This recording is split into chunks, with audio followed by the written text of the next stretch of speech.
individuals imagine the soul to be an immortalized ego, forgetting that the ego, as you know it, is only a small portion of the self, so this section of the personality is simply projected onward, ad infinitum, so to speak.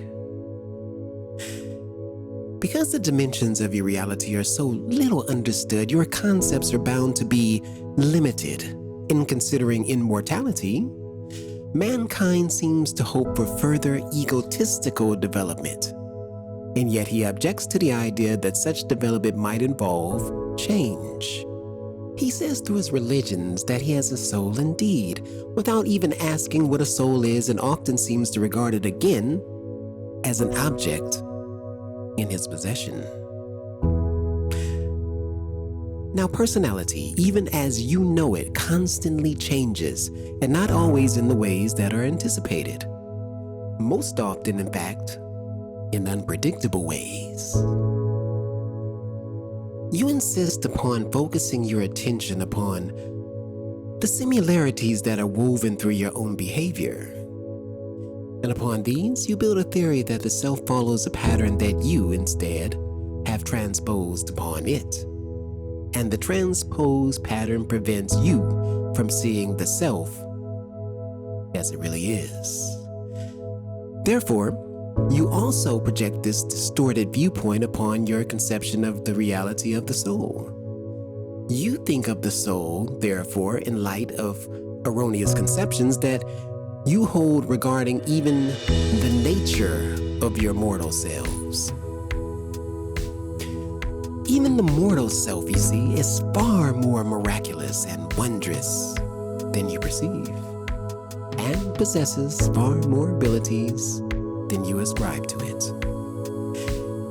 You do not understand as yet the true nature of perception, even as far as the mortal self is concerned, and therefore you can hardly understand the perceptions of the soul. For the soul, above all, perceives and creates. Remember again that you are a soul now. The soul within you, therefore, is now perceiving.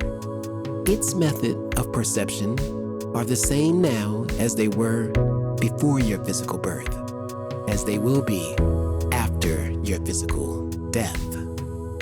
So basically, the inner portion of you, the soul stuff, will not suddenly change its methods of perception nor its characteristics after physical death. You can find out what the soul is now, therefore. It is not something waiting for you at death, nor is it something you must save or redeem. And it is also something that you cannot lose. The term to lose or save your soul has been grossly misinterpreted and distorted. Is it a part of you that is indeed indestructible? Your own personality as you know it, that portion of you that you consider most precious, most uniquely you, will also never be destroyed or lost.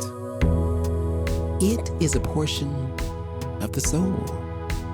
It will never be gobbled by the soul, nor erased by it, nor subjugated by it, nor, on the other hand, can it ever be separated. It is, nevertheless, only one aspect of your soul. Your individuality, in whatever way you want to think of it, continues to exist in your terms. It continues to grow and develop, but its growth and development is highly dependent upon its realization that while it is distinct and individual, it is also but one manifestation of the soul. To the extent it realizes this, it learns to unfold in creativity and to use these abilities that lie inherent within it. Now, unfortunately, it would be much easier to simply tell you that your individuality continues to exist and let it go at that. Now, while this would make a fairly reasonable parable, It has been told in that particular way before, and there are dangers in the very simplicity of the tale. The truth is that the personality you are now and the personality that you have been and will be, in terms of which you understand time, all of these personalities and manifestations are of the soul, of your soul. Your soul, therefore, the soul that you are, the soul that you are a part of, that soul is a far more creative and miraculous phenomenon than you previously supposed. And when this is not clearly understood, and when the concept is watered down for simplicity's sake, as mentioned earlier, then the intense vitality of the soul can never be understood. Your soul therefore possesses the wisdom, information, and knowledge that is part of the experience of all these other personalities. And you have within yourselves access to this information, but only if you realize the true nature of your reality. Let me emphasize again that these personalities exist independently within and are a part of the soul, and each of them are free to create and develop. There is, however, an inner communication, and the knowledge of one is available to any. Not after physical death, but now, in the present moment. Now, the soul itself, as mentioned earlier, is not static. It grows and develops, and it is, to put as simply as possible, more than the sum of its parts.